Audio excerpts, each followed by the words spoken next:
ก็จะถูกศัตรูจู่โจมเอาชีวิตใดในที่สุดอันนี้พระพุทธองค์ก็ใช้วิธีเนี้ย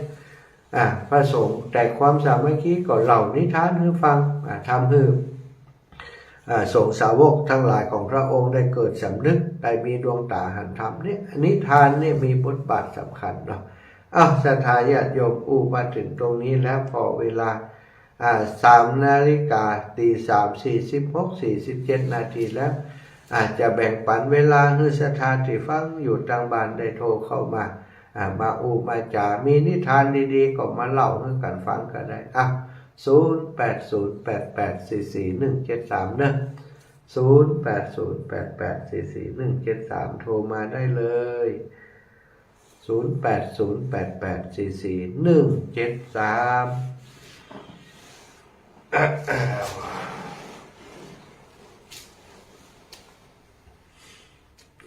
ว่าอย่างใดเงียบปิ๊เงียบปิ้งบัดล่างสถานีบัดดังเสร็จแล้วกะ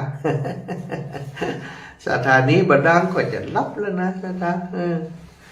สถานีว่ายังไงสถานีทางลำปางทางเชียงใหม่เช็คสายก่อนถ้าสถานีเปิดวิทยุนะสถานีออกอากาศสถาก็จะได้ยินแต่สถานีบ่ออกอากาศเนอะถ้าสถานีบ่ออกอากาศมันก็จะดับปิ้งถ้าดับปิ้งจบชั่วโมงนี้อาตมาก็จะพักผ่อนเลย ถ้าบ่ดับปิ้งก็โทรมาเนอะสถาญาติโยมทั้งหลายบ่ดับปิ้งแล้วนี่เจริญพรนึกว่าดับปิ้งได้ยินอยู่เจ้าได้ยินอยู่นอได้ยินจากทางใดนี่ที่เสียงไผ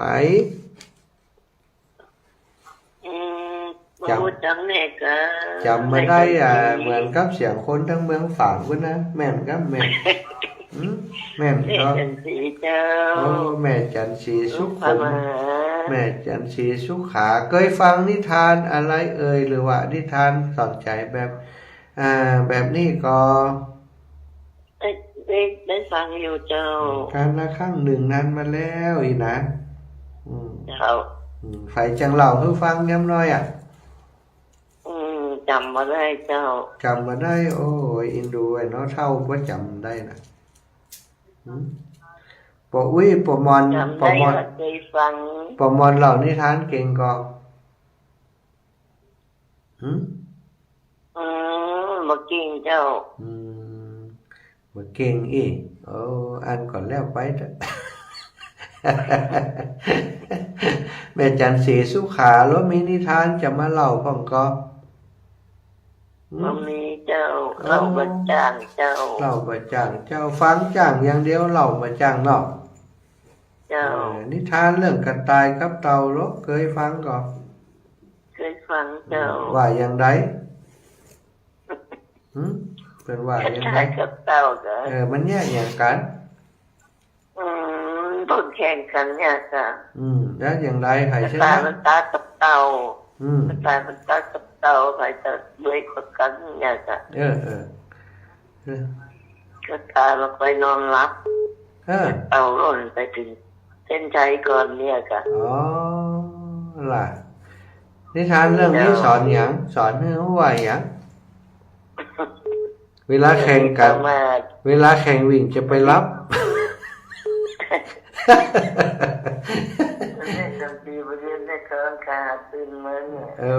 สลืมรับเห็นเนอะมารับแล้วเจ้าสาธุขอบคุณแม่บุญทักษะเจริญปอนแม่สำลิดน้าเหลียงกะฟังอยู่เนอะตะคืนโทรหาไผน่ะเขาหาอาจารย์แน่โทรเนี่ยอย่างเลิกแล้วเพื่อนจะรับฝั่งจะมาจัดรายการเจ้าโอ้ไผโทรมาเจ้าสาธุเนอะขอบคุณแม่เนอะบุญรักษาเวลาโทรมาอีแม่ปิดวิทยุจิมถ้าฟังวิทยุมันจะเจ้าทางวิทยุเจริญปอนพ่อนั้นอันนั้นนมัสการท่านครูฟังฟังอยู่เนาะพี่น้องเวียงสา สะดุ้งตื่นมาจับพอดี โอ้สะดุ้งมาจับพอดีเนาะจับได้จับดีเนาะเล่านิทานเก่งกว่านี่ปานนั้นนี่ จับคดีทางผู้จับเดี๋ยวนี้มันยังสน้อยก็ลืมมันได้เป็นใจเยอะ บัก พอ บักก่อนนี่เล่าให้ลูกฟังอยู่เนาะ ครับ เล่า น้อยๆเดี๋ยวก็ได้อยู่ เล่าให้ลูกฟังอยู่อันนิทานนี่สำคัญนะเนาะป่อเนาะ ครับ สอนเขาด้วยวิธีการเล่านิทานของหูตัวนี่นะครับ ก็ได้เงินเล่าเรานิทานเรื่องนกกระจาบมันเขาฟังอ่อนๆเนาะ ได้เข้าท่านี่นะเนาะนิทาน สามัคคีนะ ใจอ่ะ ท่านผู้อยู่ดีไม่สุขนะปีใหม่นะอย่าไปสุขโอนศรัทธาเป็นนั้นนะ ปอกก็เหมือนกันมีเวลาจะไปเอวหามีเวลาจะไปเอวหาปอเนอร์ ครับผมสาธุไข่ปะพี่น้องตามเมืองน่านต้องไปเอวจนได้อัศจรรย์9432จากที่ไหนเอ่ย จะมาสักการเจ้าจังเมืองหวานเจ้า โอ้ไผนี่ คำใดคงมี ฮะโอ้ยังมีชื่อแล้วว่ะแม่คำแดงเบอร์ใหม่ครับ ถ้ามาตั้งแต่เจ้ามาแล้วว่าเจ้า โอ้ มานิยายมาเงาเนี่ย เออ ไอ้ตึกตู อืม นิทานอีซบมาเป็นละอ่อนก็ได้อ่านได้ยังอยู่ โอ้เนาะม่วนดีนะเนาะนิทานเรื่องนี้สอนให้รู้ว่าอีนะคุณครูประจำวันนะ ได้สิ่งที่เพียงนะก็มีฟื้นฟูความจำมาดีเหมือนกันนะเนาะเจ้าถ้าจำได้ก็เล่าให้เราอ่อนฟังเด้อละอ่อนคนเดียวของผมฟังเนี่ยนั่นเขาก็หาวิธีกะถ้าเขาเล่าเก่งมันถึงฟังหรอกฝึกเล่ามวนๆกันสาธุมีละอ่อนบ่มีละอ่อนเล่าให้คนใหญ่ฟังแล้วคนใหญ่ฟังก็ได้พามาหาคนสัตว์เราฟังกว่ามากับเงาหันทิ้งในน้ำไปปวดไปแย่หันเลยสวะกินลงไปเนาะล่มโบเลยเจ้าสาธุนะแม่นะเอาปันกันคนน้อยปันกันคนน้อยเจริญปอนแม่สายทองก็ไม่สาเจ้าเพิ่งวันที่2ปลายแล้วเนี่ยเล่านิทานให้ฟังสักเรื่องละเราเจี๊ยจ้ะเล่าเจี๊ยก็ได้ลูกเคยกับพ่อเมียก็ไปซ่อนเฮ็ดข้างล่างกระเรืองมาแกงกินแกงแล้วก็ล่มวงกันกินแล้วเพิ่นให้ห้าวกับลูกเคยเพิ่นจอนก็ลอกเฮ็ดฮ้อนนี่เนาะพูดต้องจะคายก็ได้อายเนาะมาโดนตุ้มกลางนี่จ้ะถ้าแงนขึ้นคือเพิ่นพ่อเอาไม้ที่ไหนมาแบ่งเอาห้อยเงือกลอกนั่นล่ะอันนี้แกงเฮ็ดมันฮ้อนเนาะโอ้ยงอกก็ค่อยงอกเลยอย่างก็นั่นแหละมันโดนหอนนะเจ้าชัดเจนเลยเจ้าก็ไม่เป็นนะเจ้ายกไงได้ออกไม้ห้อยไหนมาแปลงห้อยงอกเลิกเลยกันห้อยอย่างก็ห้อยงอกเลิกห้อยเงือกลอกจ้ะโดนเลี้ยงงอกเลิกสาธุใจเนยยังติดตามอยู่เจ้าสาธุเจ้าก็ไม่สาธุปอเท่ากับหูตันอ่ะพอเท่ากันลูกใจนิทานนิยายอย่างต่างๆบ้านเท่าเหมือนอย่างเราเจี้ยน่ะอีปอบปอเท่ากับลูกใจนี่แข่งกันอย่างลูกใจเนี่ยลูกใจกับไอ้แซมนี่จะเอาเรื่องลูกใจก็ปอเท่ามาอูมันนะ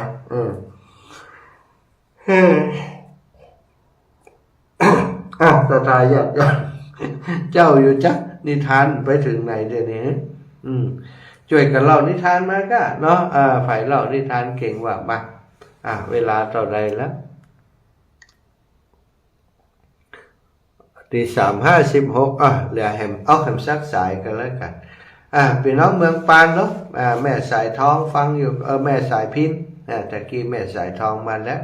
แม่สายพินลำปางยมแม่ฉลาดเจซ่อนตื่นหรือยัง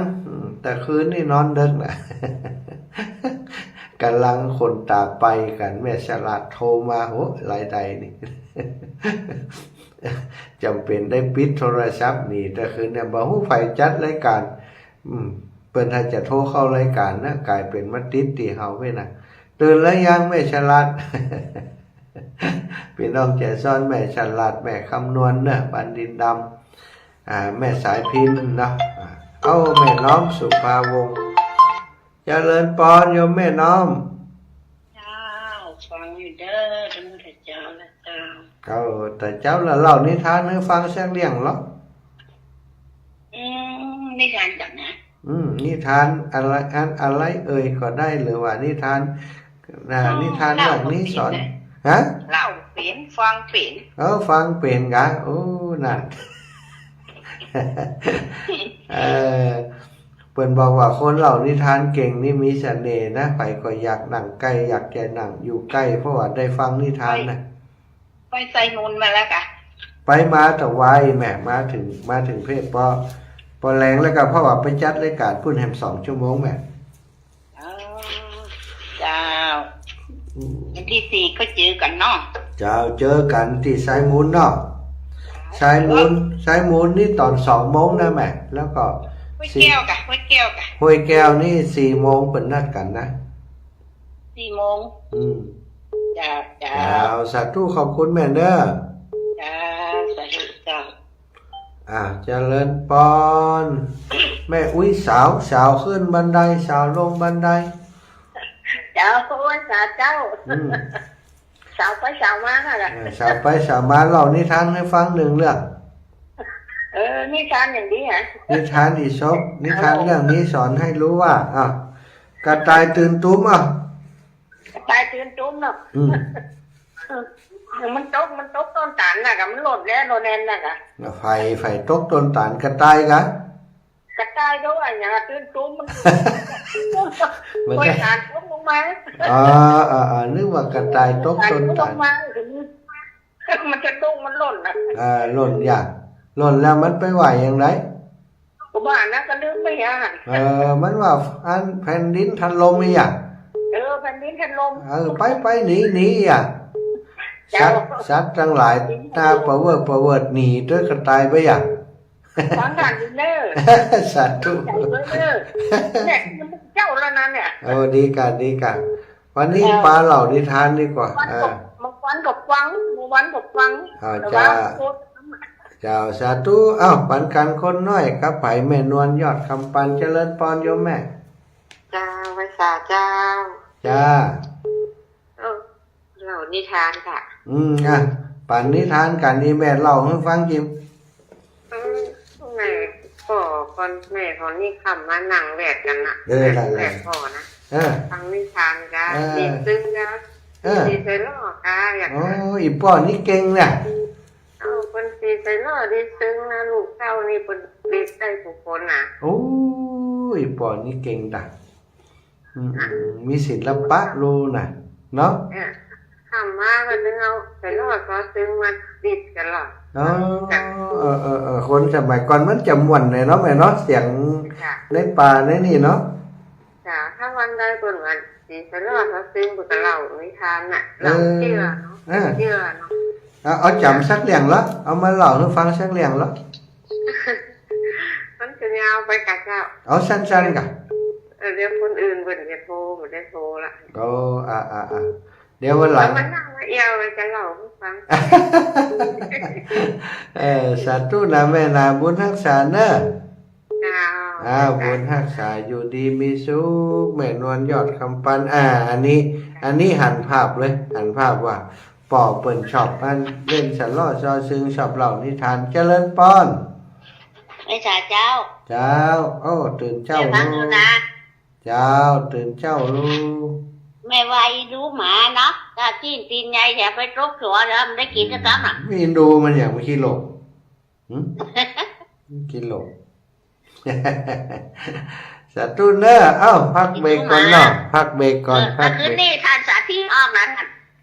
น่ากะคนโทรไปหาเขาเพิ่นว่าโอ๊ยโทรไม่อย่างเพศอย่างสาธิตออกท่านสาธิตถ้าอาจารย์สาธิตเนอะเจ้าไม่เป็นกำลังใจเนอะสาธุเจ้าสถาขอพักเบรกก่อนเนอะพักเบรก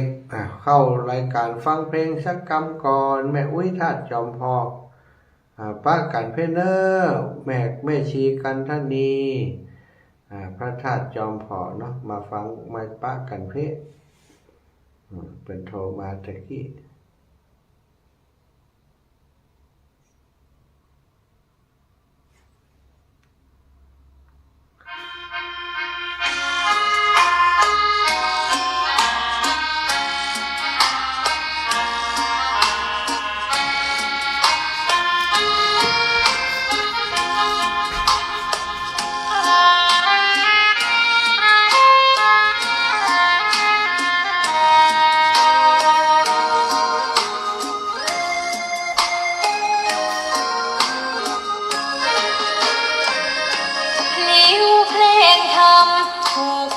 คำเข้าถึงจิตใจ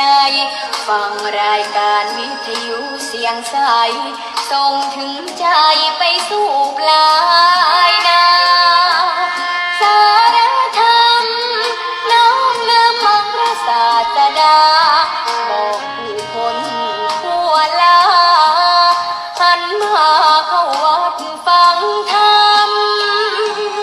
คลื่นเสียงนี้เป็นคลื่นธรรมะจากใจส่งถึงบ้านไกลบ้านไกลฟังได้สุขใจล้ำยามดึกดื่นค่ำคืนมีงานต้องทำเป็นคลื่นสารธรรมเน้นย้ำธรรมะเพื่อนใจ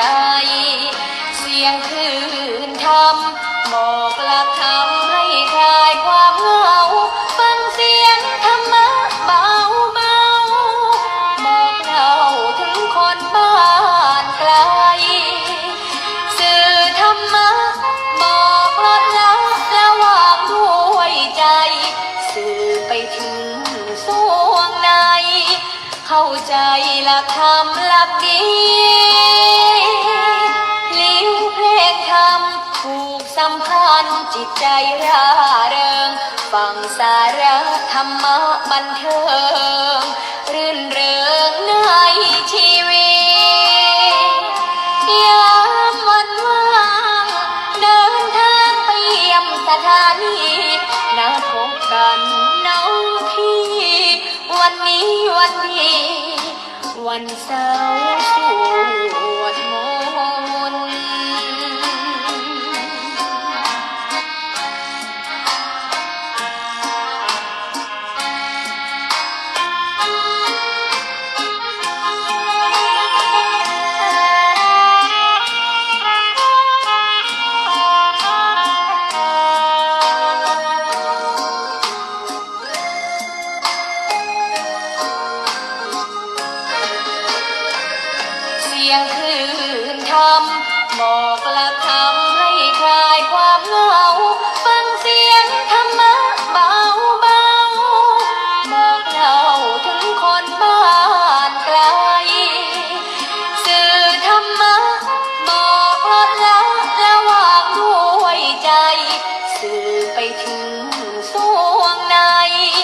เข้าใจ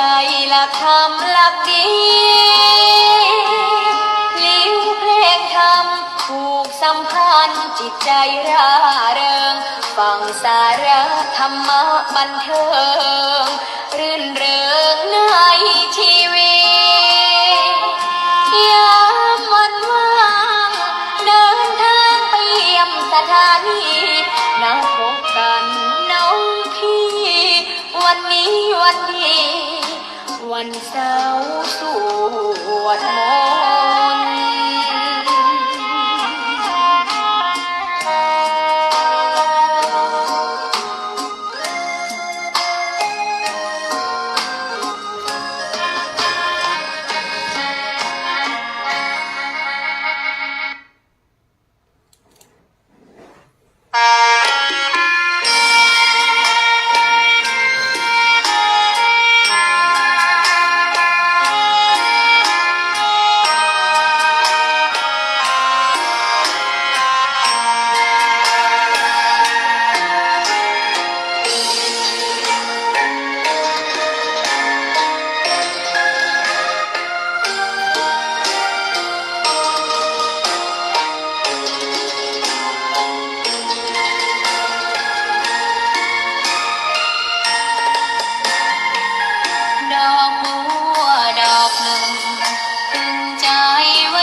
ยบเทียบเขา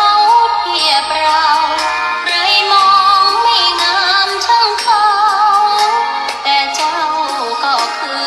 ดอกบัวด้วยความสัตย์ซื่อยึดถือความดีเป็นหลักใครรักไม่รักก็ไม่จงปลักมองเมื่อโผล่พ้นน้ำก็เห็นความงามในตัวไม่ยึดติดในตมชั่วขอเป็นดอกบัวดอกเดียวใครไม่มองว่าบัวงามเด่นแต่บัวก็เป็นดอกบัวทุกวันอย่างนี้ไม่อยากเด่นดังแต่มุ่งหวังในทางเด่นดีเกิดมาเพื่อสร้างบารมีถวายชีพนี้บูชาดอกบัวดอกน้อยเฝ้าคอยคนที่ใจบุญมาโอบเอื้อเกื้อกูลรู้ค่าของบุญเก็บบัวขึ้นมาเพื่อสร้างความดีและสร้างบารมีดังว่าใช้ดอกบัวนี้บูชาพระสัมมาสัมพุทธองค์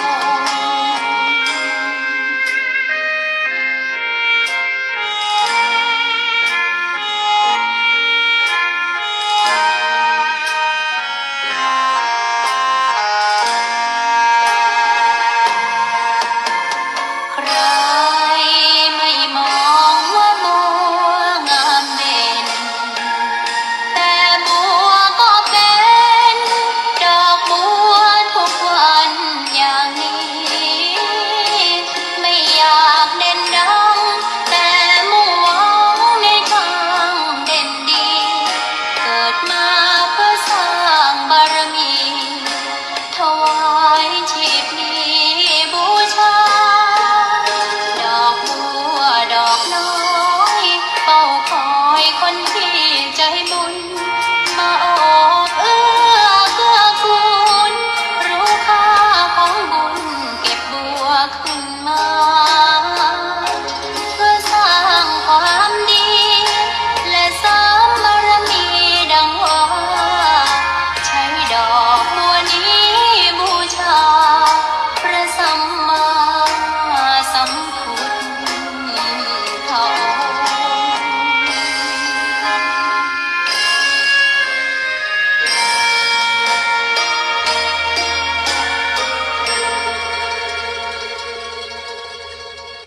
อ้าว พบกันชั่วโมงที่สองอรุณสวัสดิ์ธรรมสวัสดีกับสถานเท่าแก่อีปอยอีแม่ทุกท่านทุกคน วันนี้มาจัดรายการนอกสถานที่นะนอกสถานที่อาตมาอยู่ที่วัดบรรพตสถิตนอกสถานที่ วันนี้มาที่เชียงใหม่ มาที่วัดหม่อนห้วยแก้วสถาญาติโยมมาอยู่ที่นี่มานอนที่นี่คืนนี้เป็นคืนที่สองแล้วเนาะมาช่วยการช่วยงานครูบาอาจารย์แต่มันได้ช่วยอย่างดีสักกรรมสถามาจัดรายการเสียเป็นส่วนใหญ่นะตอนมาถึงตะวันก่อนเมื่อวันซืนตะวันซืนนี่ตะวานี่มันจะวันซืนมาถึงกำลังจะห้างเครื่องเงี้ยกัน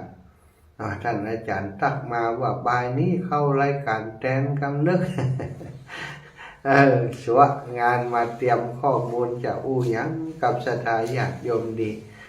มานั่งกึดนั่งจดบันทึกว่าจะอู้เรื่องหยังวันนี้นะก็มาได้ช่วยสกรรมตะวานี้ตื่นมาพอรายการตื่นเจ้ามาก็คิดว่าจะไปช่วยท่านอาจารย์พระครูสังวรศิลาภิลักษ์เสียก่อนเปิ่นบอกว่า7 โมงจะตานตุงว่า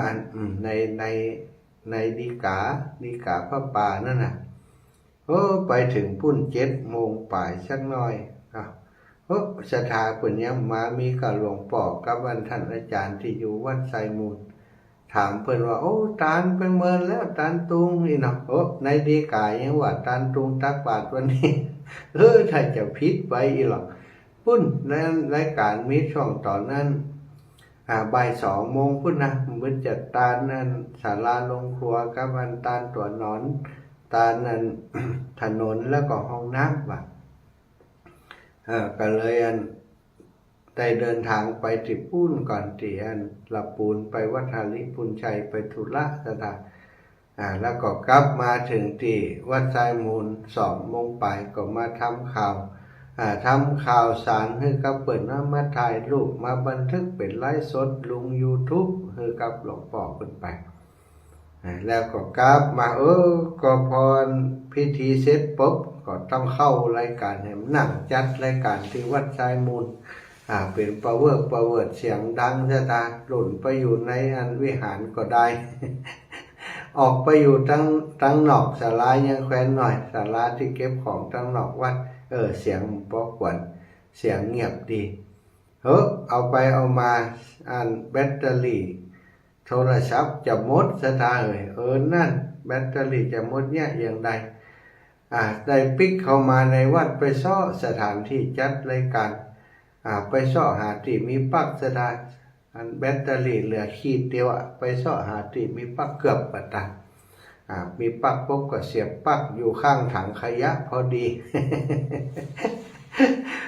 จัดรายการนอกสถานที่บางครั้งมันได้อย่างที่กึดมาถึงนะไปจัดรายการที่ข้างถังขยะนี่ก็กึดมาถึงเหมือนกันปักมันอยู่หั่นพอดีจะได้ จะห้องขยมมาโคตรขยะนี่เขาเคยไปอยู่ในมหูน่ะก็เลยหนังจัดรายการอยู่หั่นคนที่มาหันไทยจัดตลกว่าตู้ตัวนี้มันหนังถาข้างถังขยะอย่างคนเดียวแอบไปล่างผีบาก้าเนาะ จังเขาเถอะเนาะเขาได้จัดรายการออกวิทยุไปให้คนทั้งหลายได้ฟังมาจากวัดไซมูลก็ได้ปิกมาที่วัดหม่อนห้วยแก้วนี่สถานมาถึงตอนค่ำตอนแรงก็มานั่งจัดรายการแหม1 ชั่วโมง 19 ถึง 20 นาฬิกาจัดรายการไปที่ 106.50 และท่านอาจารย์เพิ่นก็มาที่ห้วยตองซักที่เชียงใหม่ด้วยนะก็ต้องกราบในเมตตาท่านอาจารย์พระครูอภิวัตรเมื่อคืนนี้เพิ่นก็ตักมาแหมนะแต่ว่ามาแรงตักมาว่าวันพุธเมื่อเช้าเข้ารายการตี 3 ถึงตี 5ครับเนอะผมจะเข้าถึงตี 5 ถึง 6 โมงก็ได้รับบัญชาจากอาจารย์ก็ได้ทำหน้าที่ตรงนี้ชั่วโมงแรกที่ผ่านไปได้จากันไปถึงเรื่องของเทคนิคการสอนคนโดยวิธีการใช้นิทานสถานยกตัวอย่างของอิศปเนาะที่เปิ้นใช้เทคนิคในการสั่งสอนคนคือมีคุณธรรมจริยธรรมต่างๆโดยการเอานิทานมาเป็นตัวละครเอาสัตว์มาเป็นตัวละครสอนใจให้คน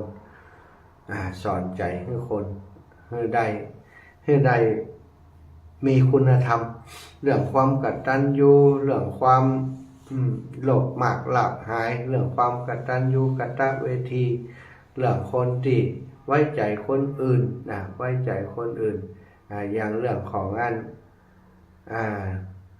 แมงกบกับนกกบกับนกยางเนาะกบกับนกกระสานั่นนะนกกระสา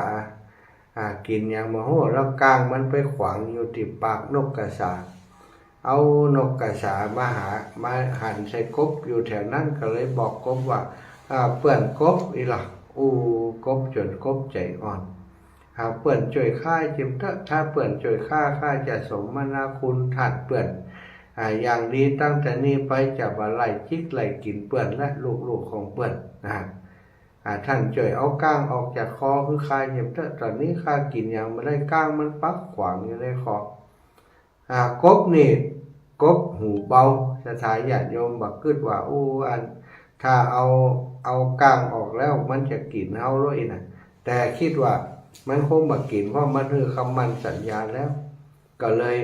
อาสา ไปเอาไปกักเอาอันก้างที่ขวางคอขวางปากของอันนกกระสานี่ออกมาเมื่อก้างออกมาแล้วนกกระสาก็เลยอ้มกบเข้าไปในต้อมเลยสถานนิทานเรื่องนี้สอนให้รู้ว่าอย่าไปไว้ใจคนพาลนะไว้ใจคนพาลจะไปหูเบาไว้ใจคนพาลคนพาลนี่มันมีสัจจะหรอกศรัทธาญาติโยมคนพาลมันจะเอาสัจจะที่ไหนมาเนาะเนี่ยนกกระสานี่เป็นตัวแทนของคนพาลและเรื่องของคนพาลก็มีหลายเรื่องนะอย่างเรื่องเช่นเรื่องนั้นแกะกับหมาป่าเนาะแกะกับหมาป่าหรือว่าอันกับเสือนี่แกะกับเสือจะได้จำตัวละครได้แต่จำเนื้อเรื่องได้เรื่องก็เล่าว่าแกะตัวนั้นกินน้ำนะกินน้ำที่อันใต้ลำธารตั้งใต้แล้วก็มีเสือกินน้ำอยู่ตั้งเหนือน้ำพอเสือได้หันแกะกินน้ำอยู่ตั้งใต้แล้วก็คิดจะกินแกะแต่บอกว่าจะหาวิธีอย่างไรถึงจะมีความชอบธรรมในการกินแกะเสือก็เลยไปหาเรื่องโดยบอกแกะว่าเธอทำไมมาทำให้น้ำที่ฉันกินนี่มันขุ่นน้ำที่นี่ฉันกินถึงวันมันบอกขุ่นวันนี้มันขุ่นเพราะอันตัวนะเพราะเธอนั่นแหละมาทำให้น้ำมันขุ่นฉันจะกินเธออีวะโอ้น้องแกะก็บอกว่าโอ้พี่เสือผมกินน้ำอยู่ตั้งใต้พี่นะมันจะไปขุ่นที่ปีได้อย่างไรน้ำมันไหลล่องใต้ลูกเสือก็บอกมีอย่างจะว่าอย่างไรบอกจะได้ก็ตามเถอะฉันจะกินเธอเพราะเธอทำให้น้ำขุ่นวะก็เถียงกันไปอย่างอันซะนะนิทานเรื่องนี้สอนให้รู้ว่าคนที่เป็นนั่นคนที่เป็นใจอำนาจบาดใหญ่กับคนอื่นเนี่ยมักจะหาความชอบธรรมให้กับตัวเสมอถึงจะบ่มีเหตุมีผลสักอย่างกระจ่างเถิดซะนะก็หาเหตุหาเรื่องให้กับเขาจนได้เปิ้นว่าย้ายไปอยู่ใกล้คนพาลมันจะเสาะเรื่องรำคาญใจมาสู่เขาก็อย่างนิทานเรื่องนี้นะอันนี้เป็นนิทานอิศปนะมีหลายเรื่องหลายราวที่เกี่ยวกับเรื่องของนิทานอิศปที่เป็นคติเตือนใจคติสอนใจได้เมื่อใจกล้าละอ่อนนะศรัทธาญาติโยมแม้กระทั่งหมู่เฮาเนี่ยคนเฒ่าคนแก่ก็ดีรุ่นหมู่เฮานี่ก็ฟังเรื่องวันนี้บางครั้งมันก็มีคติอย่างที่มาสอนใจเหมือนกันนะแม้กระทั่งเรื่องพื้นฐานอย่างกระต่ายกระเต่าที่อูไปที่โยมแม่ท่านหนึ่งได้เล่าตะกี้นั่นนะกระต่ายกระเต่าเนี่ยนะต้าแข่งกันนี่นะต้าแข่งกันกระต่ายนี่มันวิ่งเร็วหรอกมันหันเต่าเดินตรงเตียมก็ไปต้าเต่าโอ้แข่งกันบออย่างแข่งกันบอเธอกับฉันไปจะถึงเส้นชัยก่อนนะไปต้าอันเต่าแข่งเต่าก็ได้อันนี้หรอกเต่าก็งกหัวมาได้เนี่ยแต่อันกระต่ายมันก็อันแต่รับคำท่ากายล่ะรับคำท่ากายเธอคิดว่าเธอจะชนะฉันกายฉันต่อเฮ้ก็ได้เธอเดินไปก่อนเลยจะนอนท่านี่วะเต่าก็เดินต้มเตี่ยมไปกระต่ายก็ไปนอนใต้อันต้นไม้ใต้ต้นตาลเอามือไก่หน้าผากนอนแบบเยอะเย้ยสถานเยอะเย้ยเต่ามันจะมีปัญญาชนะเอาการเดินไปทีละก้าวเขาโดดกำเดียวก็ถึงแล้วเนี่ยประมาทโดยความประมาทก็นอนอยู่นอนเล่นปรากฏว่าลมมันดีเนาะลมมันเย็นไปใต้ต้นตาลหันลมมันเย็นลมพัดสบายกระต่ายก็เลยเผลองีบลับไปสถานเผลองีบลับไปโอ้เอาไปเอามาสะดุ้งตื่นมาต้นตาลตกกิ่งตาลตกลงมาสะดุ้งตื่นหกพ่อหาเต่าไปไหนแล้วประเดี๋ยวนี้โอ้ข้าขัดใจวิ่งกวดไปวิ่งตัวตางเต่าไปปรากฏว่าเต่าไปถึงเส้นชัยแล้วหมู่สัตว์ทั้งหลายก็ชัยโยเต่าชนะแล้วกระต่ายไปถึงบัตตัญชกรรมสถานญาติโยมก้านเต่าไปเนี่ยกระต่ายกับเต่าซึ่งนิทานเรื่องนี้สอนให้รู้ว่าคนเฮาจะไปประมาทคนอื่นจะไปดูถูกคนอื่น แล้วก็สอนแถมเรื่องหนึ่งก็คือต้องมีความมานะพยายามถ้าเดินไปทีละก้าวก็เดียวมันก็ถึงจะไปประมาทแต่กระต่ายนั้นประมาทเต่านี่บอกประมาทเต่าเลยถึงเส้นชัยในที่สุดซะนะอันนี้ก็เป็นนิทานที่มันคือคติสอนใจหลายอย่างโดยเฉพาะนิทานในชาดกนิทานของพระพุทธเจ้าที่พระองค์เอามาเล่าให้สาวกทั้งหลายหลายๆเรื่องเนาะประกอบในเรื่องความกตัญญูประกอบในเรื่องความสามัคคีทุกเรื่องที่เอามาเล่านั้นล้วนแต่เป็นประโยชน์ถึงต่างโลกต่างธรรมอย่างเรื่องความสามัคคีที่ว่าไปตะกี้นั้นนั่นก็เป็นนิทานชาดกที่สอนให้คนถ้าสามัคคีกันนะอุปสรรคปัญหาอันตรายต่อใดก็สามารถเอาชนะได้แต่วันใดติดแตกสามัคคีนกฝูงเดียวกันแต่สถานญาติโยมวันก่อนนี่เอาตะข่ายบินไปข้างไว้ต้นไม้แล้วก็บินหนีกันไปหมดแต่ครั้งนี้นี่ทะเลาะกันคนนั้นจะบินคนนี้จะอยู่คนนั้นจะบินคนนี้จะมาบินสามัคคีกันสุดท้ายเจ้าของสวนมาจับได้ก็เอาไปฆ่าเอาไปแกงกันตายไปได้ถึงความวินาศไปเพราะความแตกสามัคคีในหมู่สงฆ์ก็ดีในหมู่พี่น้องเจ้าบ้านเฮาก็ดีถ้าเฮาบ่สามัคคีกันทะเลาะเบาแว้งกันความเจริญมันก็บ่มาสู่หมู่มาสู่ชุมชนของเฮามัวแต่ทะเลาะเบาแว้งกันสุดท้ายก็ตายถึงเป็นเรื่องตัวอย่างในนิทานสอนไว้นั่นเรื่องความกตัญญูพระพุทธองค์ก็เล่าหลายเรื่องที่ประกอบกับความกตัญญูอย่างที่พระองค์เสวยพระชาติเป็นจ้างกตัญญูเนี่ยเป็นจ้างที่ฮักพ่อฮักแม่จ้างฮักพ่อฮักแม่ไปหาอาหารที่ไหนก็เอามาให้แม่จ้างได้กินพอไปหาอาหารไก่ก็ฝากลูกน้องมาว่าเอาไปอาหารไปให้แม่ฉันจิ้มปรากฏว่าอันหมู่บริวารนี่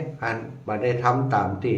พญาจ้างขอเสียกรรมเอาอาหารไปกินเองพญาจ้างมาหารแม่ซึ่งผอมกะลองกองแกงผอมแห้งแรงน้อยก็บ่ได้กินอย่างมาหารแม่แล้วก็เกิดฉังเวทก็เลยปาเอาแม่นี้ไปเลี้ยงอยู่ในป่าลึกเข้าไปอยู่แต่ลำพังไปอยู่ในป่าแต่ลำพังก็ได้ดูแลแม่อยู่ปรากฏว่ามีนายพรานคนหนึ่งหลงป่าไปซะทางหลงป่าไปแล้วก็ไปออกมาได้ไปนั่งให้อยู่ข้างตาจ้างโพธิสัตว์ไปหาพรานป่านั่งให้อยู่ก็เลยเข้าไปหาว่าโอ้ท่านมานั่งให้อยู่ที่นี่อย่างใดสถานที่แห่งนี้บ่เคยมีไผมาถึงกับแต่ท่านมาได้อย่างใด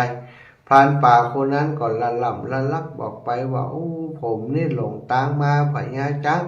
หลงทางมาพลัดหลงมาที่นี่บอกว่าเป็นด้วยเหตุใดกูเตือกก็มาเอวป่าเอวดองซอกนอนนางหางไม้วันนี้นี่มันหลงเข้ามาถ้าจะข้ามเขี้ยเขาหลงบอกอีละหลงเข้ามาได้อย่างไรบอกพญาจ้างก็บอกว่าไปขึ้นขี่หลังเฮาเดี๋ยวเฮาจะเอาไปส่งก็พรานป่าก็ขึ้นนั่งหลังจ้างพญาจ้างก็บอกคือพรานป่าว่าท่านจะไปบอกใครเนอะว่าเฮาอยู่ในป่าลึกนี่ในพรานป่าก็บอกว่าเฮาบ่บอกใครท่านมีบุญคุณต่อเฮาถ้าบ่มีพญาจ้างนี่เฮาก็ออกจากป่าบ่ได้ท่านบ่ต้องเป็นห่วงเฮาจะบ่บอกใครเด็ดขาดพญาจ้างก็คิดว่านายพรานคนนี้จะซื่อสัตย์นะ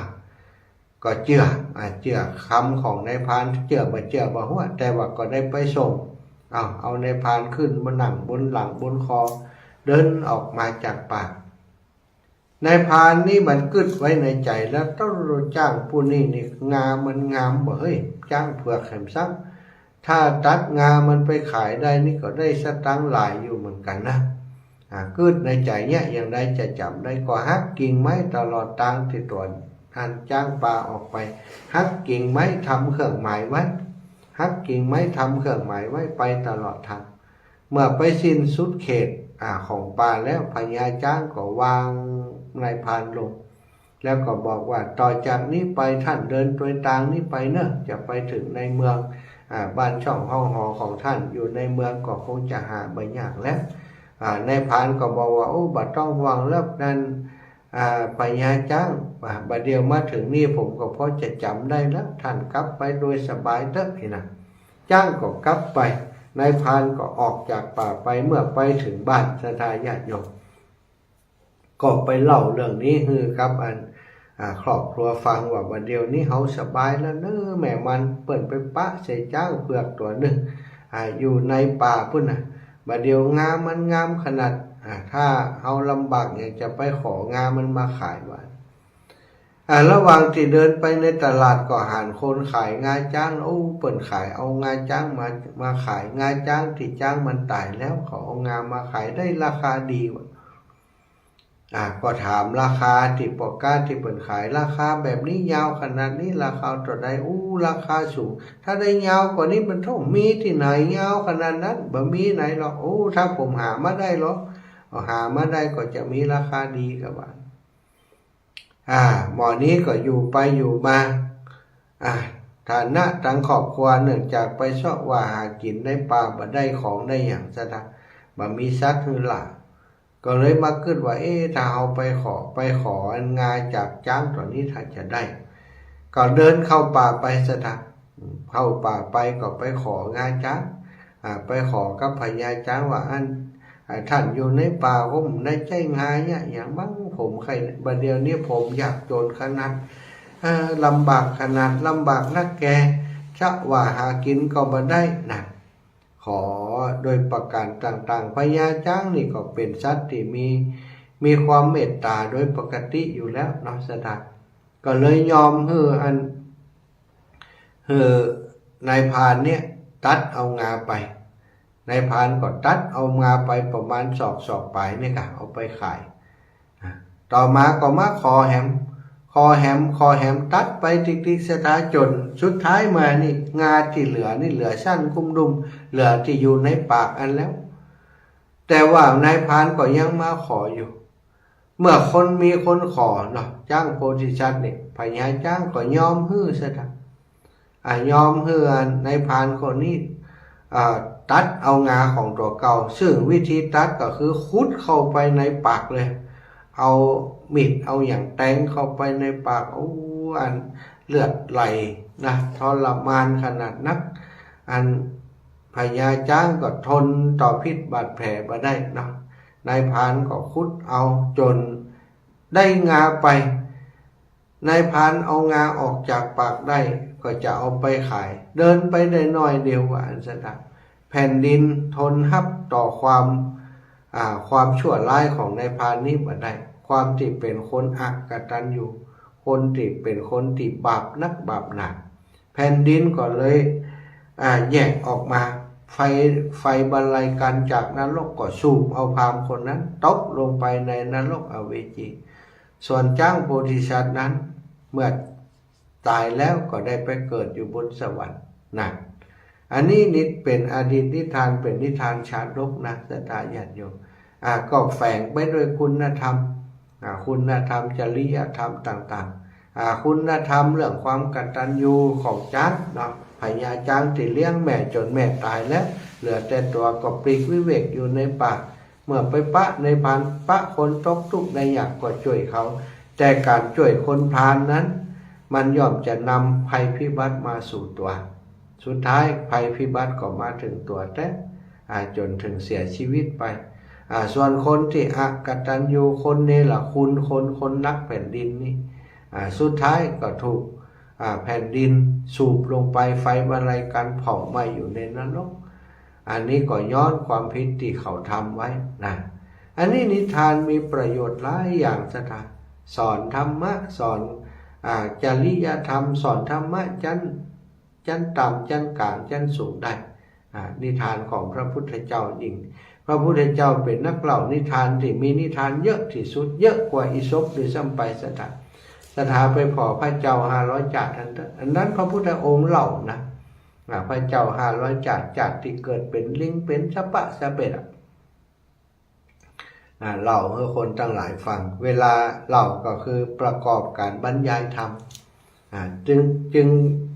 พระพุทธองค์จึงเวลาแสดงธรรมนี่มีเสน่ห์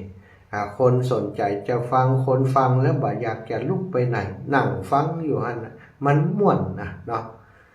ศรัทธาอีปออีแม่ทั้งหลายก็คนในยุคนี้ในสมัยนี้เราได้ห่างเหินเรื่องราวเหล่านี้ไปเรื่องราวเหล่านี้เป็นสิ่งดีสิ่งงามนะควรจะจดจำเวลาฟังนิทานอย่างกาฟังเรื่องอะไรอย่างดีๆที่มีประโยชน์ควรที่จะเอามาอู้ให้ลูกให้หลานฟังมันจะเป็นเสน่ห์ในการสอนคนตะกี้โยมแม่นวลยอดคำปันเล่าให้ฟังว่าโอ้สมัยก่อนกองบ่เข้ามาแล้งแวดตะยุ่มแวดอีปออยู่นะกลายเป็นโอ้อีปอนี่เป็นศูนย์กลางของครอบครัวเล่นสะล้อชอซึ่งก็เล่นเป็นสะล้อก็เป็นลูกเต้าก็มาหนังห้อมล้อมลูกดิดอันนี้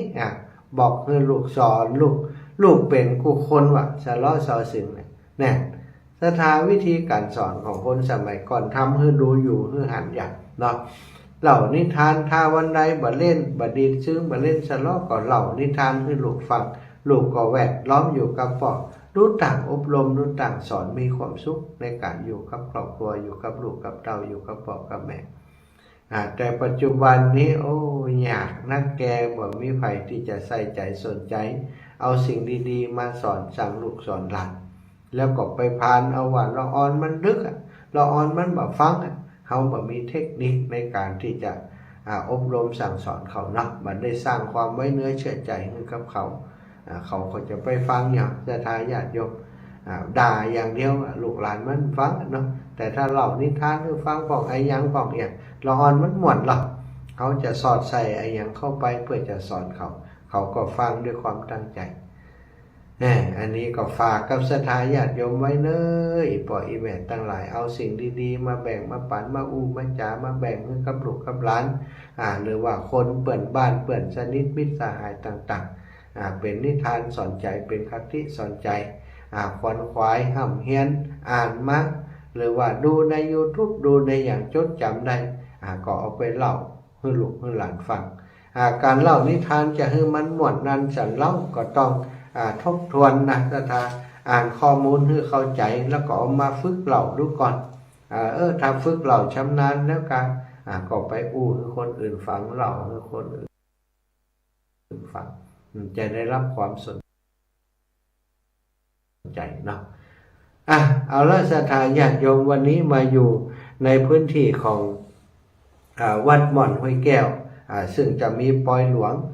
จะมีปอยหลวงในวันที่3วันที่4เนาะขณะนี้ก็อยู่ในช่วงของการเตรียมจัดสถานที่ต่างๆต้นควตาลก่อนแล้วตะวาละ แผนกไฟแสงสีเสียงก็ได้จัดการตะวานี่ก็ถือว่าเซตไปเยอะแล้วเนาะแสงสีอย่างต่างๆนะวันนี้ก็คงจะลองเครื่องลองไฟกันแล้ววันนี้วันที่2วันที่2นี่น้องสาวน้องยมน้องพนิตาพรหมินทร์ทราบว่าจะมาตกแต่งดอกไม้เนาะตะวานี่เปิ่นเอาดอกเอาดวงอย่างมาเอามาแจกมาเตรียมไว้แล้วโอเอซิสก็เอามาแจกไว้ดอกไม้ก็เอามาเตรียมไว้เปิ่นจะมาจัดในวันนี้เนาะวันนี้วันพุธจัดวันพุธตอนเจ้าก็น่าจะเสร็จแล้วนะจัดดอกไม้ในบริเวณวิหารและนอกตามปรำต่างๆก็จะช่วยกันวันนี้ก็จะให้คนรถของอาตมาไปช่วยโยมน้องตัวไปช่วยดูแลเรื่องเปิ่นต้องการอุปกรณ์ยังก็ได้ไปเสาะไปหาให้เปิ่นนี่เนาะศรัทธาญาติโยมอีปอยอีแม่ทั้งหลายวัดม่อนห้วยแก้วเนอะวัดม่อนห้วยแก้วมีปอยหลวงวันที่3ที่4วันที่3นี้พิธีทางศาสนาจะเริ่มจาก 19:30 นาทีเป็นต้นไปสวดโยโกห้องสวดมนต์เจริญพระมนต์พุทธมนต์สวดมนต์ตันตอนเจ้าวันที่4เบิกเนตรพระเจ้าตยแล้วก็จะเริ่มปอยหลวงกันตั้งแต่ตอนเจ้าไปเลย7 โมง 8 โมงควาตานเข้านะแล้วก็บ่าย 2 3 โมงบ่าย 2 โมง 3 โมง 4 โมงนี้ก็จะเป็นตานออกจะมีเจริญพระพุทธมนต์อีกครั้งหนึ่งถวายจตุปัจจัยทายธรรมแด่ครูบาอาจารย์ที่เป็นมาร่วมงานครอบครัวคลื่นสีขาวของเราจะมี2วัดที่เราจะไปกันก็คือที่วัดสายมูลเนาะหลวงปู่ดอยหลวงปู่พระครูปฏิภาณธรรมทินท่านอาจารย์พระครูอภิวัฒนวิกรม นัดหมายกันว่าจะไปที่วัดทรายมูลตอนประมาณสักบ่าย2 โมงเนาะร่วมพิธีที่วัดทรายมูลเรียบร้อยก็จะมาที่วัดม่อนห้วยแก้วประมาณ4 โมงอันนี้ก็เป็นกำหนดการที่นัดหมายกันไว้สถาน อาจจะคลาดเคลื่อน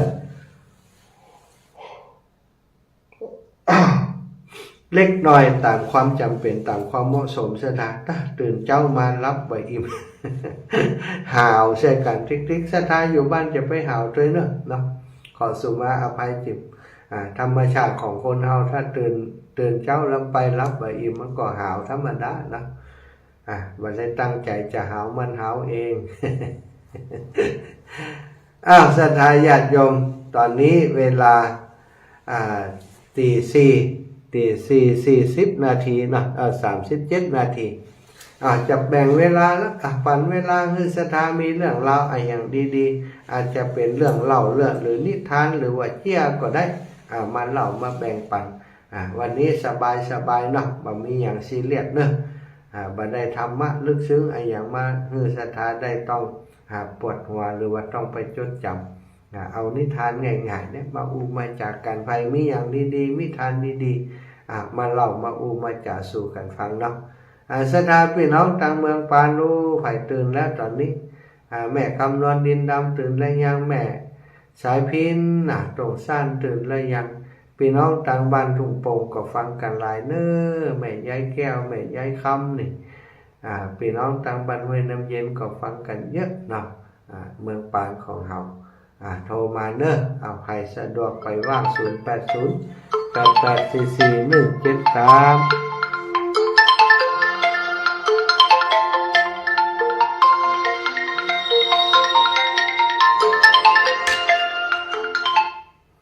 แม่สายทองมีอย่างจะแบ่งปันไม่เสียเจ้ามันถึงใจแค่รับนะเจ้าไม่ใช่หัวเลยจ้างนี่นะเจ้าตัวมันใหญ่มันกลัวมดแดงนะกลัวมดแดงกันจ้ามดแดงเข้าหูงงแค่กลัวตัวใหญ่กลัวมดแดงกลัวมดแดงเนี่ยถ้าจะแต้เนาะไปเนาะมดส้มนี่เนาะอันเรื่องไอ้แซมซูชาเนาะป้นซานถ้าเป็นเมื่อก่อนเนาะแฟนบนน้องมาแซมมากินข้าวอย่างที่ออกมาได้นะเดี๋ยวน้องเมียมาถึงว่าเคยจะออกต้องได้ฮะเนี่ยก็ปื้ดต้องปื้ดมันก็เคยเนี่ยกึดมองเนาะสารซุ่มควบตัวเก่าแล้วที่ไปซื้อหมกคือป้อมไปโต๊ะโหป้อมเมียเห็นหรอไปโต๊ะโหป้อยยังแต่บอดน้ำใสเนาะก็บอกนี่ขึ้นใบไม่ซื้อให้ป้อกูมันมาจับอีกไม่ยอมก็แต่บอดน้ำใสนะเรื่องนั้นกระต่ายนี่นะเจ้าเพราะว่ามันบ่มีหำอีเนาะสมมติได้อุ้มกับยาวเจ้ามันวิ่งมาแล้วมันยุดยองต้นอย่างก็ยองมันบะผาแล้วก็เขียดน้อยให้มาห้องตะปืนมันก็รำคาญมันไม่เห็นจุกเพราะว่ามันจะมีหำอีนะเจ้ากระต่ายเนี่ยเจ้าเขียดมาห้องฟื้นหรอกค่ะรำคาญนี่แล้วก็เลยจุกเนี่ยนั่นก็เพิ่งว่าจะขี้อยู่ในน้ำลิ้นมันมีไหนกระต่ายในไอ้ห่างมันยังโดนเนี่ยเจ้าตู้สาธุนะบุญฮักษาก็คนใด2-3เรื่องก็แล้วนี่เนาะเก่งโยมแม่สายทองนี่เป็นคนเก่งใดดันนะแม่เพนคนสู้ชีวิตแม่เพนโทรมาแห่งไม้ตะกี้ฮับบัดตันเด้อแม่เพนแม่เพนคนสู้ชีวิตแม่อุ้ยอินแม่อุ้ยอินมาก่อนพี่น้องสักเมืองเจริญปอนแม่อุ้ยอินไม่สาจ้าอารมณ์ดีเรามีการกระม่อนอารมณ์ก็ดีอยู่แล้วจ้าแม่กระม่อนจะต้องทำบุญกันเนอะที่เมืองฝางนะเจ้าแม่อันทำมาดนะทำมาดพร้อมฐานรองอีแม่พร้อมมาดพร้อมฐานรองทั้งหมดเลยชุดนั้นประดับทั้งหมดจะเริ่มอยู่งามแม่ใจอยู่นะหันแล้วงามขนาด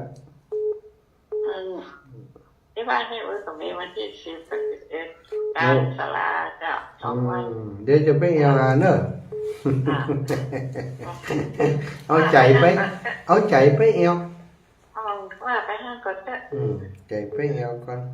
มันมีกับค ขับไปกับลังร้องสักวันเลย นั่นแหละนั่นแหละ รับฝันไปเอาเนาะ เจ้าสาธุนะวินะ จ้าไปแล้วจ้า สาธุเจ้าแม่วิอินแม่สาบเสมอเจริญปอนนารัตะน้ำรัดจอมทองนารัตะวางสายไปแล้วโยมแม่ดวงดีนารัตะวางสายไปเสร็จแล้วเจริญปอนแม่เพน เอาแต่เจ้าทำมาเด้อ เจ้าแม่ แสงไฟหน่อยเนาะ เจ้ามาเลยแสงไฟ ไหว้ศาลเจ้าแสงไฟสว่างกายแต่ธรรมะสว่างใจสว่างกายได้แสงไฟสว่างใจได้แสงธรรมเจ้าความชัดเจนเด้อเพื่อแม่ใส่ทองเป็นคนเล่าเสียเรานิทานนั่นเด้อ ดีแล้ว เป็นกินอย่างนี้เนาะ สาธุสาธุ อย่าเนาะจ้าแสงใจไว้ศาลเจ้า จ้าบุญรักษาแม่เพนเนอร์นึกภาพบ้านออกเจริญปอนมาแล้วแฟนประจำ มาแล้วดอกบัวบูชาม่วนอกม่วนใจ ม่วนอกม่วนใจ ชื่นอกชื่นใจโอ้ยเพลงดอกบัวบูชาออกนี่มันตึงโอ้มันตึงมามีสังเต้าแล้วเจ้า มาแล้วเนาะดอก มาแล้วเจ้าแม่สุกแก้วศิลาพรสิตีบ้านโฮงละปูนเด้อ เจ้า แต่สมัยแม่เข้าโรงเรียนมันจบแค่ป .4 ดอกเปิ้นมีปั๊บหนังสือนิทานอิโซคือเนาะ เจ้า เอาโอ้ได้อ่านสุดเรื่องเจ้าแลกับงูเห่าแกมันมีหันหมด อ๋อบัดเดียวนี้บัดได้เล่าให้ลูกหลานฟังเนาะ มีข้าวมีสั่งพุทธข้าวอันเจ้าวงสวรรค์แกบัวละวงแกพุทธอ่านกันไอ้เบาเพิ่นเล่าข้าวนั่งฟังไข้หัวเฮิดกันม่วน อ๋อให้บ่าวเปิ่นเก่งเนาะ จากก่อนน่ะบ่ดึงไปเอวน้อยมีอยู่กับแม่เหียบ่ตายแต่เมื่อแม่สุกแก้วอายุได้7 ขวบแล้วเจ้าอยู่กับแม่เลี้ยงอ้ายเพื่อก็ฮักน้องพี่ก็ฮักน้องมี3 คนพี่น้องกับก่อนฮักกันนั่งเป็นหมู่เพิ่นดึงไปเอวสาวแต่ก่อนเพิ่นเตียวไปเนาะเพิ่นอยู่กับพ่อกับลูกกับน้องโอ้เล่าข่าวให้ฟังจบเป็นเรื่องม่วนกันตับกลมมองนะมันมีไฟฟ้าเข้าท่าเนาะนึกถึงแล้วมีความสุขมันจบป .4 น่ะจบป .4 เนี่ยหูหมดเขียนมันเหลือเพิ่นจบป .6 บัดเดียวนี่ก่อนป .4 แต่ก่อนนะเจ้าจ้ามันแน่นเนาะความหูแน่นนะมันมามีปอื่นต่อแล้วแต่ก่อนแหละมันป .4 แล้วเนาะเจ้ากลับไปสาเด้อท่านพระแม่เจ้าโอ้ติดตามตลอดสาธุมืดมากขวายมา1ยังได้โอนปัจจัยเข้าไปหาเด้อเจ้าอีแม่บุญรักษานะเจ้ากลับไปสาเด้อสาธุเจ้าบุญรักษาโยมแม่โยมแม่น้อยอุตุดีเจ้าไม่ฟังอยู่เนอะไม่ฟังตั้งแต่ตี 3พ่อแม่ได้โอนได้โอ้เจ้าอีแม่เจ้าไม่ฟังฟังดียายม่วนดีเนาะแม่ฟังที่ว่าตามกรมที่บ้านเฮาแต่ก่อนเนี่ยโอ้ตามกรมแต่ฟังอันแจ้งที่เฮาอยู่อันเนาะอาจารย์เนาะเจ้าแจ้งที่เฮาอยู่อันน่ะเจ้าฟังหลังมือตื้อๆเนาะอยู่กับพ่อกับแม่โอ้ฟังนิทานม่วนดีนะฟังเรื่องผีก็คดไปหาเพิ่นนะเจ้าม่วนแม่ฟังม่วนดีเจ้าสาธุนะแม่นะเจ้าไว้สาเจ้าสาธุเจ้าเอาบรรยากาศเก่าๆมาเล่าให้กันฟังแม่ดวงดีนารัตะเอาเล่านิทาน1 เรื่องเล่านิทาน1 เรื่อง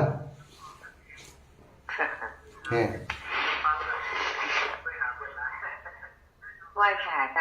จ้าตื่นขึ้นมาได้ยินเป็นอู้อะไรเป็นเต็ดเป็นสั่งบูสักอย่างลายลุนี่ฮะตื่นขึ้นมากับได้ยินเป็นอู้ มาเอวเนอะปอยหลวงวัดมันห้อยแก้วเนอะ จ้ะ เจ้าแล้วนะฮับปากแล้วนะ มาฮับเด้อ เจ้านี้ไปฮับกัน จะไปขี่รถเก่งแต่ก็ว่า นี่เลยสาธุนะแม่นะบุญรักษา จ้าสาธุสาธุสาธุ ปานกันคนน้อย แม่จันปางิ้วยอมแม่ดีขึ้นแล้วกา เจ้าไปการแล้วเลย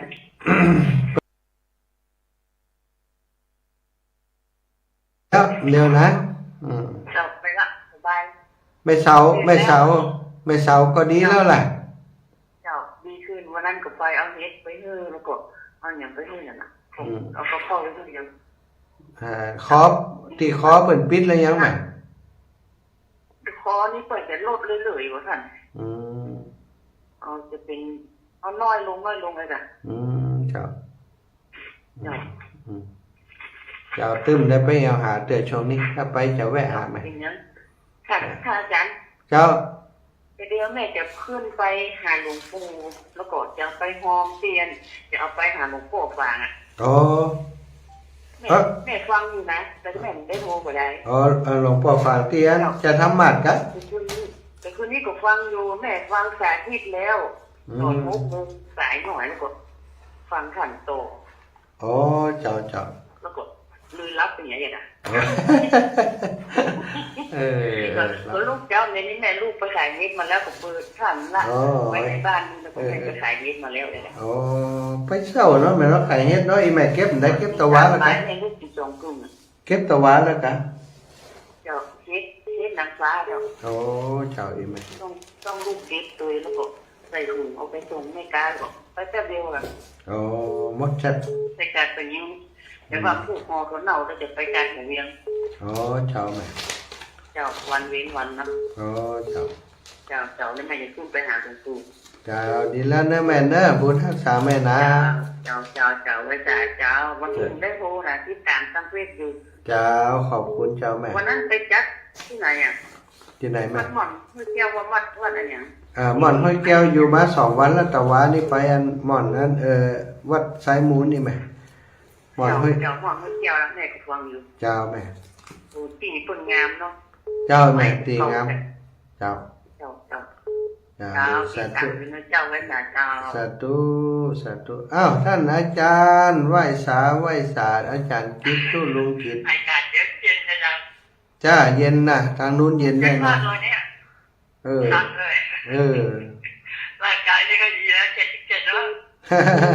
โอ้แข็งแรง ก็มีคุณนะ แข็งแรงจัง 77นะ 77แล้วนี่โอ้แข็งแรง เลขอันตรายด้วย77นี่ไม่ดีเลขเสีย เอาเหรอ77นี่เลขเสียแล้ว76ไม่เป็นไร 79ดีไหม79ดีไหม79ดีไหม 9นี่เลขยังเสียอยู่อาจารย์ อ๋อเหรออ๋อ เลขเสียตัวหน้าตัวหลังเลย อ๋อเหรอถ้า78ไม่เป็นไร87ไม่เป็นไร เอา 75 95อะไรพวกเนี้ย โอ้ เลข9เสียเลข7เสียเลข1เสียเลข2เสีย4ตัวอายุรวมด้วยกันจะจบนะเป็น77หรือเปล่ายังไม่แน่ใจนะ จ้า แต่ สา ก็ ธุ เลยเป็น78ไป จ้าขอบคุณหลวงตาขอบคุณหลวงตามากครับสาธุครับเจริญปอนแม่เอ้ยบ้านใหม่วังโมนเจริญปอน เจ้าท่านอาจารย์ เจ้าแม่ เรื่องนั้นวันเดียวเรื่องได้ที่ดินยาจ้า สงสัยนะ ได้อยู่เดี๋ยววันที่ห้านี่ถ้าจะเอาไปฮื้อเตี๋ยบ้านแม่อันปานีได้ก่อน เจ้าเอาไปอันท่านจะมาอันสุรมพิการนั่นเนาะ ใช่วันที่ห้านี่จะแวะกรรม อันน่ะจะฮื้ออันแม่แก้วหลงไปเอาฮื้ออีนั่นถ้าจะฮื้อเปลี่ยนแม่หลงไปเอาตีบ้านแม่แก้วเอาอีนั่น เจ้าได้ เจ้าจะฮื้ออันแม่แก้วเอาจะตั้งฮื้อหุ่นสิไปเอาตีแต่ตั้งนี้เป็นเนาะ เจ้าได้ไหม เจ้าจ้า แต่คนจะฮื้อวันเดียวนี่ก็วันเดียวได้ยังวัน บ่ลืมบางเหนือนี่ลืมมาได้น่ะลืมมาลงคนบางเหนือใจดีนี่ เจ้าทำมาอยู่จังไรนี่ก็ได้โทรหาถามเจ้า อยู่เชียงใหม่ก็เดี๋ยวนี่ เจ้าอยู่จังไรอยู่เจ้าไปหาหมอตะวันซื้อนี่ไปหาหมอ แล้วอยู่ตาใดนี่ก็อยู่เชียงใหม่นี่ เจ้า แม่อยู่ตาใดเชียงใหม่ อยู่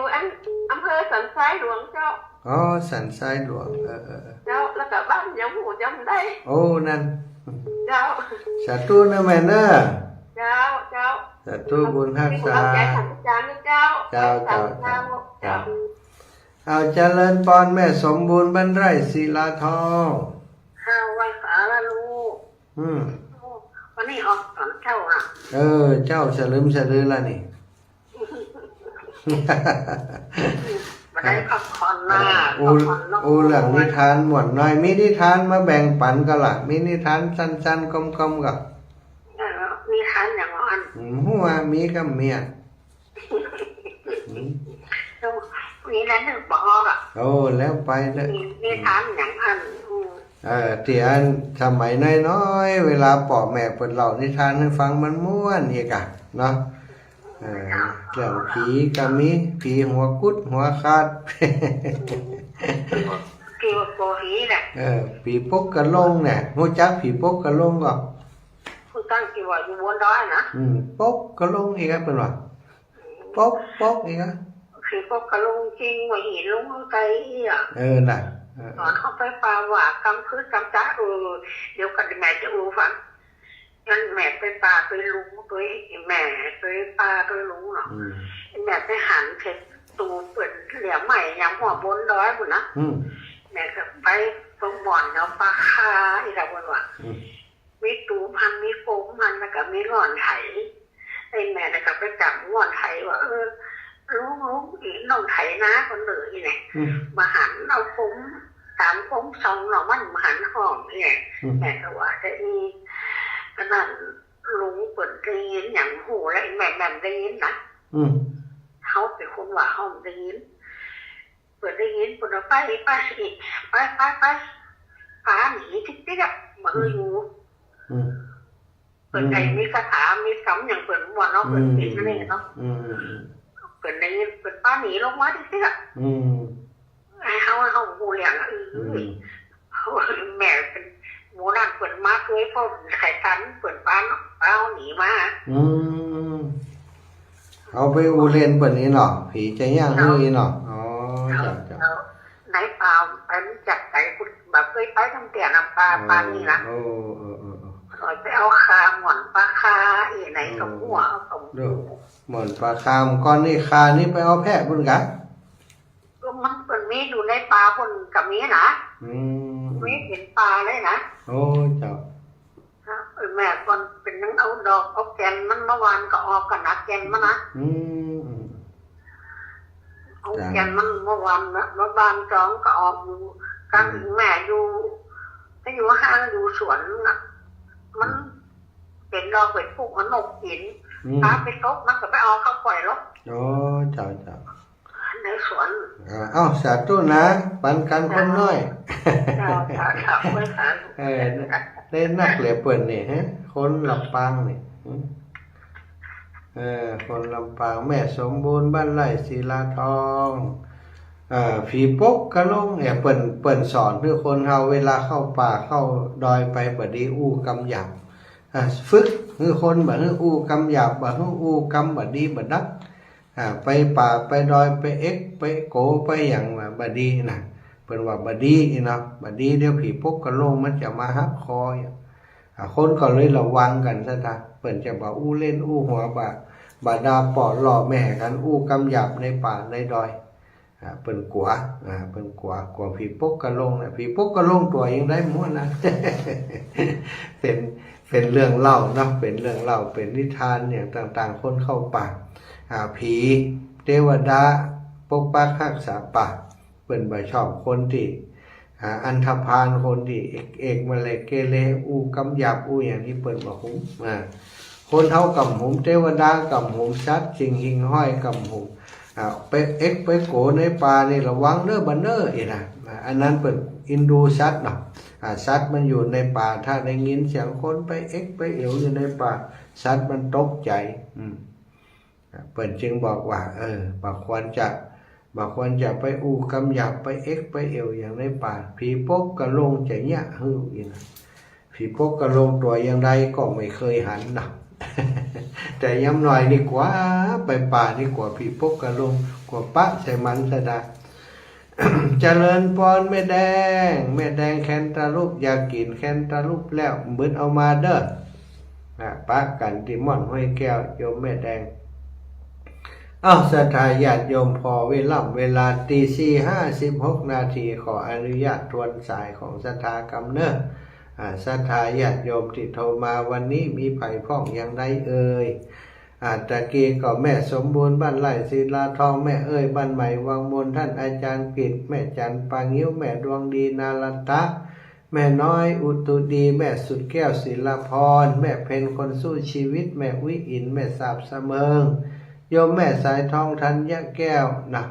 บ้านห้วยการแล้วก็แม่น้อยทาอาสาบันทกหัวจ้างแม่วิแม่ชีกันธนี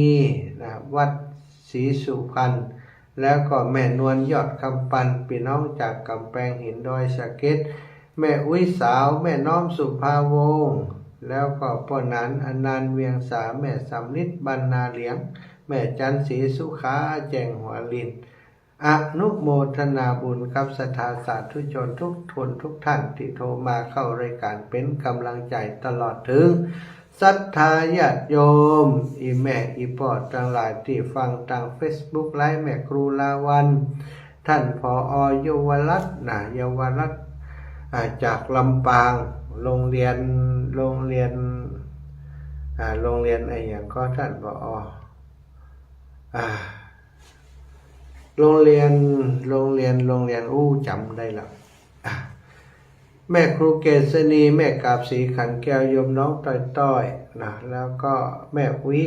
วิน้องโยมอารีโยมเรือนทองจันชมพูทุกท่านทุกคนเนอะขอให้ท่านทั้งหลายอยู่ดีมีสุขอายุมันขวัญยืนยัตตาโรธรรมาวัฏันติอายุวันโนสุขังภะลัง